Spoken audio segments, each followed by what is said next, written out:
আল্লাহ তাবারক তাআলা জুমার দিনে বিশেষ করে প্রথম কাতারের মধ্যে যারা বসেন তাদের উপর রব তাআলা রহমত নাজিল করেন। আমাদের উচিত সর্বপ্রথম সামনে সামনে অগ্রসর হওয়া। কিয়ামতের দিন যারা ইমামের যত সন্নিকটে থাকবে, কিয়ামতের দিন তারা সেই ইমামের তত সন্নিকটের সামনে থাকবে। তো আমাদের উচিত যখনই নামাজে আসি না কেন সামনে সামনে বসা, প্রথম কাতারকে ফিল আপ করে নেওয়া। যে মহান রব তাআলা আপনাকে আমাকে আজকের এই কারবালার বিষয় নিয়ে কিছু আলোচনা করার চেষ্টা করল। বড় ভাইয়েরা কথা বলবেন না, আমরা যা শুনবো একটু মনোযোগ দিয়ে শুনবো। আর দুনিয়ার অনেক গল্প গুজব কিসসা কাহিনী আমি শুনেছি, মামার বাড়ি নানার বাড়ির অনেক গল্প শুনেছি, কিন্তু কারবালার এমন মর্মান্তিক দৃশ্য এবং এমন মর্মান্তিক ঘটনা যে প্রত্যেকটা মুমিনের জন্য হৃদয় বিদারক দৃশ্য হয়ে এখনো কল্পনার জগতে ভাসতে থাকে, এখনো চোখের সামনে ভাসতে থাকে। তো সেই মহান ব্যক্তিদের আলোচনা করা হবে। তো সেই ব্যক্তিদের যদি আলোচনা করা হয়, কথা বলা হয়, তাহলে মোটেও কোনো বেয়াদবির জন্য খেলাপ না হয়, কোনো যেন কথা না হয়, সাউন্ড না হয়, সেই দিকে চেষ্টা করব। কার কথা হচ্ছে? শেরে মাকাম আলিয়ে মুজতবা, বেলায়াতের সরদার, শেরে খোদা কারামাল্লাহু তাআলা ওয়াজহুল কারীমের আহলে বাইতের কথা বলা হচ্ছে, তাদের আলোচনা করা হবে। তো কথা বলার আগে একটু চিন্তা চেতনা করে কথা বলবো। এই কারবালা শব্দের অর্থ কি? কারবালা শব্দের অর্থ হচ্ছে কারবালা, মুসিবতের প্রান্তের মধ্যে রক্তের রঞ্জিত হওয়া, মাঠের ময়দানের মধ্যে নিজের জীবনকে বিসর্জন দেওয়া এবং রক্তে রঞ্জিত হওয়া, আল্লাহ তাবারক তাআলার রাস্তায় নিজেকে উৎসর্গ করে দেওয়া। কারবালার অর্থ হচ্ছে এটা। বর্তমান যুগের মধ্যে অনেক শিল্প সাহিত্য, বর্তমান যুগের মধ্যে যদি দেখা যায় অনেক শিল্প সাহিত্য, বাংলা সাহিত্য, বাংলা সাংস্কৃতিক অনেক কিছু গল্পগুজব রয়েছে। অনেকেই বাংলা সাহিত্যের নামে একটি কিতাব আছে, একটি বই আছে, যিনি লিখেছেন মীর মোশাররফ, বিষাদ সিন্ধু নামে এই কিতাবের মধ্যে লিখেছেন নবীর আহলে বাইতের নামে অনেক কথা, মন গড়া কথা ঢুকিয়ে দেওয়া হয়েছে। হযরতে ইমাম হুসাইন রাদিয়াল্লাহু তাআলা আনহুর নামে মন গড়া কথা আলোকপাত করেছেন, যেটা সত্যিকার অর্থে যেই কথাগুলো ঘটে গিয়েছে সেই কথাগুলোকে বর্ণনা করে নাই। অনেকগুলো কথাকে ছেড়ে দেওয়া হয়েছে, নিজের মন মানসিকতা ভাবে ঢুকায় দেওয়া আছে। অনেক মানুষ, অনেক মুসলমান উম্মাহ সেই গল্পগুজব পড়ে অনেক নিজের চোখের পানি ফেলেছে, কিন্তু প্রকৃত অর্থে কারবালার যে দৃশ্য, ইসলামের জন্য যে নিজের জীবনকে কুরবান করেছেন, সেই দৃশ্য সঠিকভাবে আলোকপাত করা হয় নাই, ব্যাখ্যা বিশ্লেষণ করা হয় নাই। কিন্তু এমন একটি কিতাব রয়েছে, যেই কিতাব কারবালার প্রান্তে মাওলানা উকরভি রহমতুল্লাহ তাআলা আলাইহি, পাকিস্তানের প্রসিদ্ধ লেখক, গবেষক, আহলে সুন্নাত ওয়াল জামাতের অনুসারী, তিনি নিজের কিতাবের মধ্যে এমনভাবে সুন্দরভাবে আলোচনা করেছেন, প্রত্যেকটা কথাকে ফুটিয়ে তুলেছেন। আজকে কারবালার কথা দিয়ে মানুষের নামে, মানুষকে যে হৃদয় বিদারক ঘটনাবলী কান্না করানো হয়, অনেকগুলো জালিয়াতের নামে ঢুকিয়ে দেওয়া হয়েছে, সঠিক ব্যাখ্যা বিশ্লেষণ করা হয়নি। হযরতে হুসাইন রাদিয়াল্লাহু তাআলা আনহুর নামে অনেক জালিয়াতি করেছে, সঠিকভাবে ব্যাখ্যা বিশ্লেষণ করা হয়নি। তো আজকে শুধু কিছু কথা দিয়ে শুরু করে যাব, এরপরে এই মাসটা কারবালার মাস, ইমান তাজাকারীর একটা মাস। মুনাফিক এবং ইমানদারকে পার্থক্য করা এই মাস তাদের জীবনধারাকে ব্যাখ্যা বিশ্লেষণকে সুন্দরভাবে ফুটিয়ে তোলে, মুমিনের হৃদয়কে নাড়া দেয়। অনেক যুদ্ধ জিহাদের চেতনা শুনেছি, বদরের যুদ্ধ, উহুদের যুদ্ধ, খন্দকের যুদ্ধ, অনেক যুদ্ধ শুনেছি, কিন্তু সব যুদ্ধের শেষে এই কারবালার যে যুদ্ধ হয়েছিল এটা ন্যায় এবং ইনসাফের যুদ্ধ হয়েছিল। মুনাফিক এবং ইমানদারের মধ্যে পার্থক্যের যুদ্ধ হয়েছিল, ন্যায় এবং ইনসাফের লড়াই হয়েছিল। সেই কথায় আজকে আলোচনা করে যাব। শুরু থেকে হযরতে ইমামে আলী মাকাম, শেরে খোদা হযরতে আলী রাদিয়াল্লাহু তাআলা আনহু আহলে বাইতের আতাহারের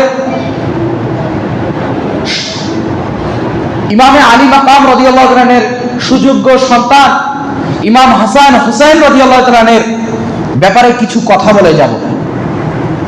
আল্লাহ রাব্বুল আলামিন, এখন কথা হচ্ছে যারা কারবালার প্রান্তে শহীদ হয়েছে তাদেরকে, তারা নিজেদের ব্যক্তিত্বের জন্য শহীদ হয় নাই, তারা নিজেদের ধন সম্পদের জন্য শহীদ হয় নাই, নিজের জীবনকে বিসর্জন দেয় নাই, তারা বিসর্জন দিয়েছে দ্বীনে ইসলামের জন্য। নবী সাল্লাল্লাহু আলাইহি ওয়াসাল্লামের সঠিক দ্বীনের জন্য নিজের জীবনকে কুরবান করে দিয়েছেন। কথা বলেন ঠিক কিনা? ইমাম ইয়াজিদ, সেও জুব্বা পরতো, সেও টুপি লাগাইতো, পাগড়ি পরতো, সেও নামাজ আদায় করত, কিন্তু তার ইসলামের পরিচালনাধীন এবং নবী পাক সাল্লাল্লাহু আলাইহি ওয়াসাল্লামের বংশধর ইমাম হুসাইন রাদিয়াল্লাহু তাআলা আনহুর ইসলামের পরিচালনা, দুইটাই আসমান এবং জমিনের পার্থক্য। ইয়াজিদ তিনি চেয়েছিলেন যে তিনি নিজের মন মতোই দ্বীনে ইসলামকে প্রসার করবে। তিনি চেয়েছিলেন মদকে জায়েজ করে দিবেন, বেহায়া বেপনা যেমন খুশি তেমনি করবেন। তিনি মদ পান করে করে কাবা ঘরকে তাওয়াফ করেছিলেন, কিন্তু আমার ইমামে হুসাইন রাদিয়াল্লাহু তাআলা আনহু মক্কাতুল মুকাররমা কাবা ঘরকে তাজিমের সঙ্গে তাওয়াফ করেছেন। জোরে বলি সুবহানাল্লাহ। ইয়াজিদ এবং ইমাম হুসাইনের মধ্যে পার্থক্য ছিল এটাই, তিনি শাসন করেছিলেন, মানুষের উপর অন্যায় অবিচার জুলুম করেছিলেন, কিন্তু ইমাম হুসাইন রাদিয়াল্লাহু তাআলা আনহু নবী পাক সাল্লাল্লাহু আলাইহি ওয়াসাল্লামের যে সুনির্দিষ্ট দ্বীন যেভাবে পরিচালনাধীন করে গিয়েছে, যেভাবে পরিচালনা করেছেন, সেই দ্বীনকে সুষ্ঠুভাবে পরিচালনা করার জন্য তিনি বাস্তবায়ন রূপে রূপান্তরিত করেছেন। জোরে বলি সুবহানাল্লাহ। এটাই ছিল পার্থক্য। তো যারা শহীদ হয়েছে, নবী পাক সাল্লাল্লাহু, আল্লাহ রাব্বুল আলামিন কোরআনুল কারীমের মধ্যে ইরশাদ করেন, ওয়ালা তাকুলু লিমান ইউকতালু ফি সাবিলিল্লাহি আমওয়াত বাল আহইয়াউ ওয়ালাকিন লা তাশউরুন।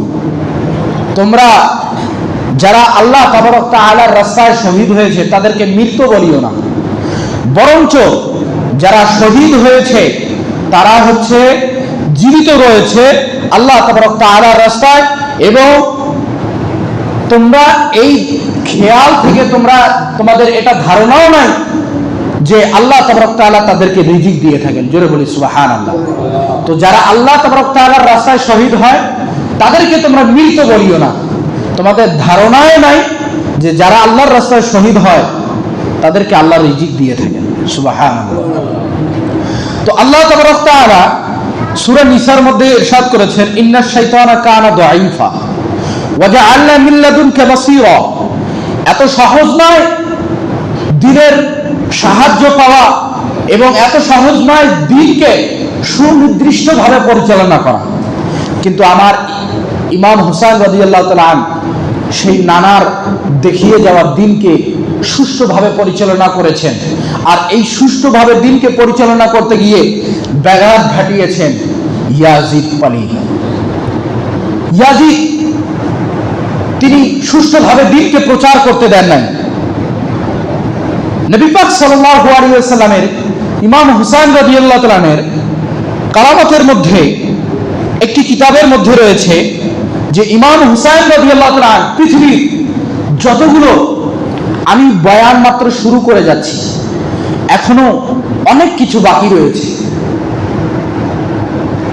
ইমাম পৃথিবীর যতগুলো সন্তান রয়েছে, প্রত্যেক সন্তান যখন জন্ম নেয় তখন নিয়ম অনুযায়ী 10 মাস 10 দিন অথবা 10 মাস 15 দিন 20 দিন 25 দিন, কিন্তু ডাক্তারি লেভেল অনুযায়ী তারা সায়েন্স বলে, ডাক্তার বলে, অভিজ্ঞরা বলে, অভিজ্ঞ ডাক্তাররা বলে যে সন্তান যখন ভূমিষ্ঠ হয় পরিপূর্ণভাবে হয় 7 মাসে জন্ম নেয় অথবা 10 মাস 10 দিনে জন্ম নেয়। কথা বলেন ঠিক কিনা?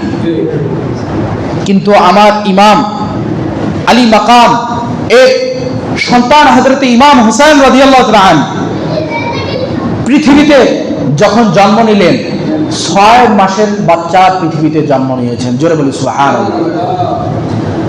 ইমাম হুসাইন রাদিয়াল্লাহু তাআলা আনহু ব্যতীত পৃথিবীর ইতিহাসে কোন বইয়ে, কোন কিতাবে, কোন হাদিসে, কোন সংস্কৃতির বইয়ের মধ্যে এমন কোন আজ পর্যন্ত কোনো কোথাও লেখা পাওয়া যায় নাই যে 6 মাসের বাচ্চা জন্ম নিয়ে পৃথিবীতে এখন জীবিত আছে।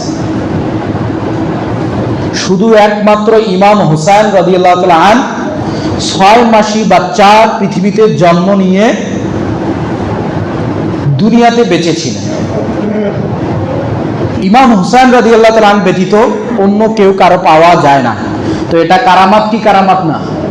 এটা কারামাত না? যেই জিনিসটা মানুষের পক্ষে সম্ভব না, কেউ করিয়ে দেখিয়েছে আল্লাহর নেক বান্দা, তার নাম হচ্ছে কারামাত। কথা বলেন ঠিক কিনা?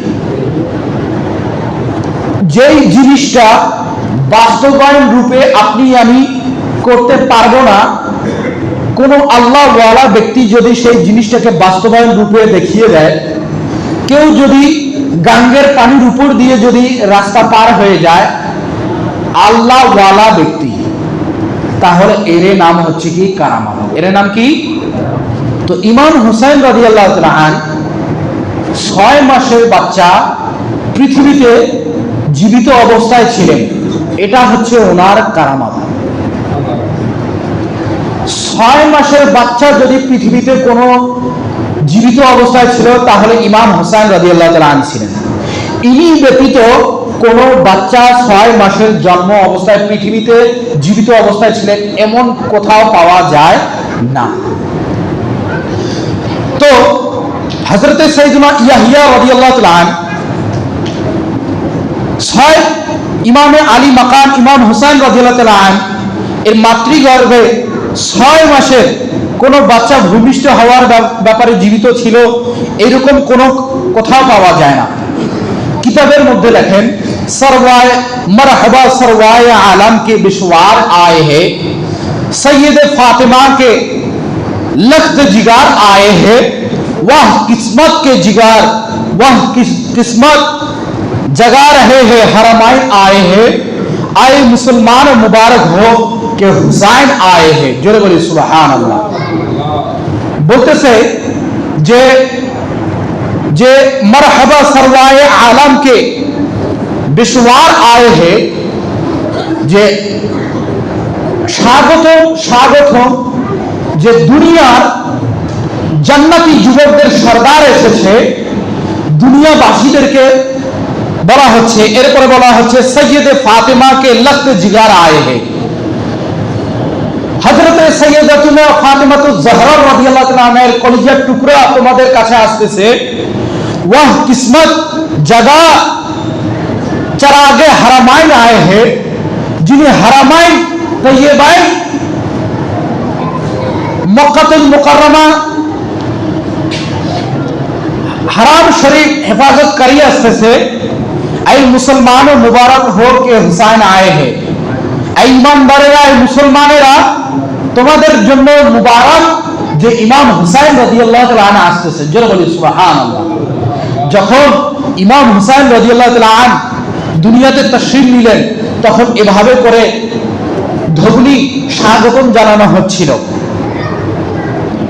চেহারায় নূরের ঝলক ইমাম হুসাইন রাদিয়াল্লাহু তাআলা আনহু, হযরতে আল্লামা জামি রাহমাতুল্লাহি তাআলা আলাইহি তিনি নিজের কিতাবের মধ্যে বলেন যে হযরতে ইমামে আলী মাকাম হযরতে সাইয়েদনা ইমাম হুসাইন রাদিয়াল্লাহু তাআলা আনহু এর শান এমন ছিল যে তিনি যখন অন্ধকারে কোথাও যেতেন, তখন সেই অন্ধকার জায়গাটা, অন্ধকারের জগৎটা, অন্ধকার জায়গাটা আলোকিত হয়ে যেতেন। জোরে বলি সুবহানাল্লাহ। ইমাম হুসাইন রাদিয়াল্লাহু তাআলা আনহু অন্ধকারে গেলে সেই জায়গাটা কি হয়ে যেতেন? আলোকিত হয়ে যেতেন।